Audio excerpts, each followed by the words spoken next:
Pamätáte si včera ten čas, ako ste z práce prišli domov, ako ste vystúpili z auta, z autobusu, z trolejbusu a prešli ste k sebe domov, sadli ste si na gauč do obývačky. Väčšina z vás si to určite presne nepamätá. A to z toho dôvodu, že vaša hlava pracovala v tzv. Systéme 1.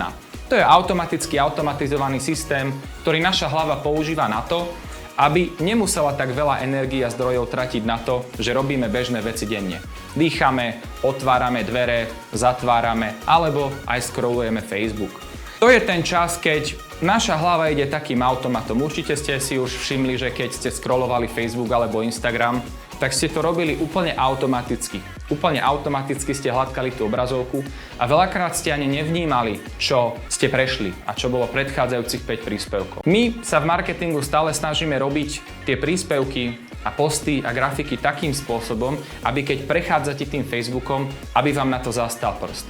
A vtedy sa snažíme toho človeka presunúť do toho systému 2, to je ten uvažujúci logický systém, ktorý dopomáha k tomu, aby ste si tú informáciu vedeli odložiť, vyhodnotiť a aby ste si tú reklamu zapamätali.